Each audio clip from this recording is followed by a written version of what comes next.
तर आतापर्यंत आपण शिकलो की फूड स्पॉइलेज कशी होते, वेस्टेज कशी होते. Let's understand how to store this food. Okay, why storing is important? Because there is microbial growth in every food. Suppose तुम्ही भाजी आणली, आज ती कच्ची आहे, तुम्ही ती बाहेर ठेवली, ओके, तर त्याच्यामध्ये सुद्धा मायक्रोब्स आहे, मायक्रो ऑर्गॅनिझम्स आहे, जे हळूहळू हळूहळू त्याची ग्रोथ होते. जसं आपलं शरीर ग्रो होतं तसं त्या भाज्यांचं. सपोज स्प्राउट्स आहे, तुम्ही जर मूग आज भिजत घातली तर उद्या त्याच्यातून मोड येतात, तर त्याच्यामध्ये ग्रोथ होत राहते. So to stop this growth you need to follow some methods due to which the growth will stop.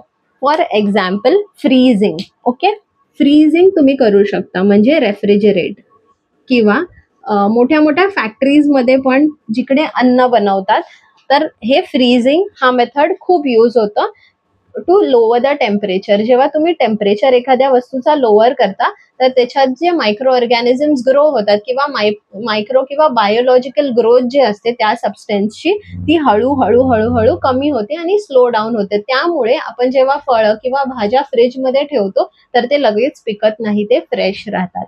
Okay, second is smoking. Smoking म्हणजे हे नाही, स्मोकिंग मीन्स टू गिव्ह. जेव्हा आपण दम देतो बिर्याणीला किंवा बाकीच्या फूड सबस्टन्सला सुद्धा दम देतात, ओके, स्मोक करतात ॲल्युमिनियम फॉस्फाईडनी. Okay, this is used for smoking, जेणेकरून त्याच्या अवतीभवती जे मायक्रो ऑर्गॅनिझम्स आहे ते नष्ट होतात and that food it's shelf life increases. Okay, next is uses of insecticides. Insecticides म्हणजे सपोज जर एखाद्या अन्नाची गोणी आहे किंवा एक स्टोर रूम आहे किंवा फॅक्टरी आहे जिथे अन्न स्टोर करतात, ग्रेन स्टोर करतात, so they use insecticides. Okay, त्याच्यामध्ये असतं मेलाथिऑन, हे केमिकल यूज केलं जातं to spray it around it. Okay, irradiations म्हणजे रेडिएशन्स पास केले जातात, जे पॉवरफुल एक्स रेज किंवा गामा रेज पास केले जातात, जे बटाटे कांदे असतात त्याच्यावर बुरशी पकडू शकते. तर हे रेडिएशन पास केले ना तर ते मायक्रो ऑर्गॅनिझम्स नष्ट होतात आणि त्यामुळे तुमचं फूड हे जास्त दिवस छान टिकू शकतं. ओके, जे स्प्राउट्स येतात बटाट्यामध्ये आणि ते सगळं नाही येत. Use of inert gases like nitrogen. आता जे पॅकेज फूड्स असतात ना किंवा वेफरचे पॅकेट बघितलं त्याच्यात हवा असते, तर दॅट इज नायट्रोजन. ओके, त्याच्याने आपल्याला काही हानी नाही पोचत किंवा आपल्याला काही इश्यू होत नाही, but the food it shelf life increases. Use of preservatives. जे प्रेझर्वेटिव्ह स्प्रे केले जातात किंवा नॅचरल प्रेझर्वेटिव्स असतात आणि केमिकल सुद्धा असतात. जर तुम्ही बघाल, आपण घरी लोणचं ठेवतो, त्याच्यात आपण तेल टाकतो, मीठ टाकतो, जेणेकरून ते पूर्ण वर्ष 2 वर्ष राहतं. Okay, so these are natural प्रेझर्वेटिव्स.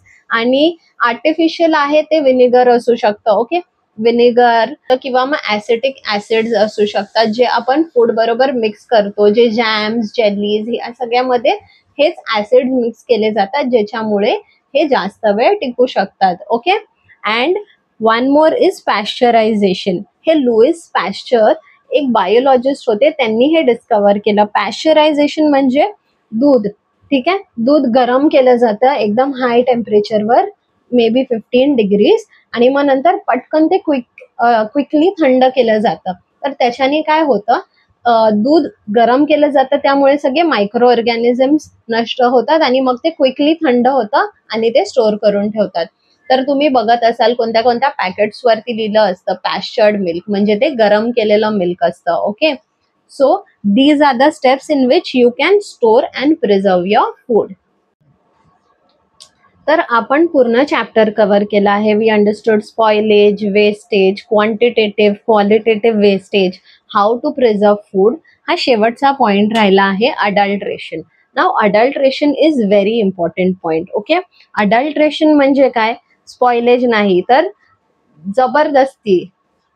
Adulteration म्हणजे काय, काहीतरी मिक्स करून एखाद्या फूडची क्वालिटी डिग्रेड करणं किंवा मिलावट करणं, ह्याला अडल्ट्रेशन म्हणतात. ओके, तर अडल्ट्रेशनमध्ये कधी कधी न्यूट्रिएंट सुद्धा काढून घेतले जातात. सपोज मिल्क आहे, मिल्कचे फॅट्स काढून घेतात किंवा क्लोव्सचे एसेन्स काढून घेतात, किंवा कधी कधी आपलं जे अन्न आहे किंवा जे कडधान्य आपण आणतो त्याच्यामध्ये आपल्याला दगडी मिळतात. ओके, किंवा जे रवा असतो त्याच्यामध्ये आयनचे बारीक पार्टिकल्स मिक्स केले जातात, ज्याच्याने त्याचं वजन वाढेल.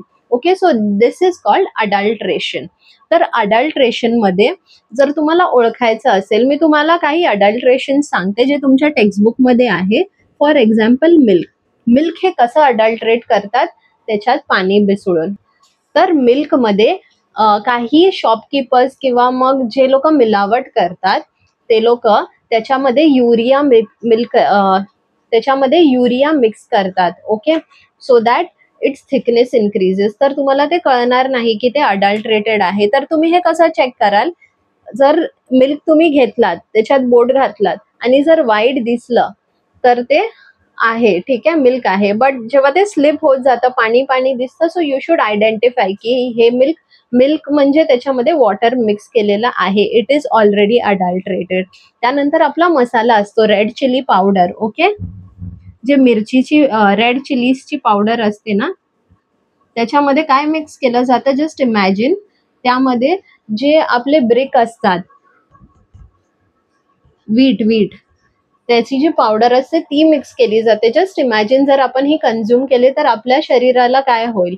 तर जर हे चेक करायचं असेल ना, तर तुम्ही हा मसाला किंवा ती चिली पावडर पाण्यामध्ये मिक्स करू शकता and you can see if it is not settling. म्हणजे खाली सेटल झालं ना तर ती माती आहे. ओके, ही ब्रिक पावडर आहे. So your red chilli powder is also adulterated. Okay, then is rava. हे काही एक्झाम्पल्स आहे. रवामध्ये आयन पार्टिकल्स किंवा एकदम बारीक जे कण असतात ना ते मिक्स केले जातात, जेणेकरून त्याचं वजन वाढतं. तर तुम्ही जर त्या आयन वरून मॅग्नेट फिरवलात आणि जर ते चिटकलं ना, त्याचा अर्थ आहे की your rava is adulterated. Okay, so as we use this foods, आपली स्वतःची रिस्पॉन्सिबिलिटी आहे की आपण काय विकत घेऊन येतो, त्याची एक्सपायरी डेट्स चेक करणं, त्याची क्वालिटी चेक करणं. जर रस्त्यावर तुम्ही खात असाल तर तो माणूस, तो शॉपकीपर ते कसं बनवतो आहे. जर ते समोसा खात असाल आणि त्याचा जो बॅटर आहे, जे मसाला आहे, तो जर कालचा असेल तरी सुद्धा तुम्हाला त्याच्यामुळे त्रास होऊ शकतो. ओके, फूड इन्फेक्शन होऊ शकतं, स्टमक इन्फेक्शन होऊ शकतं. So it is our responsibility to check all the dates, everything, the quality of food which we take in. I hope this entire video was helpful for you. तर माझा हाच प्रयास असेल की I can help you in your first semester exams. काहीही doubts असतील तर comment सेक्शनमध्ये मेन्शन करा. I will explain it to you. Thank you.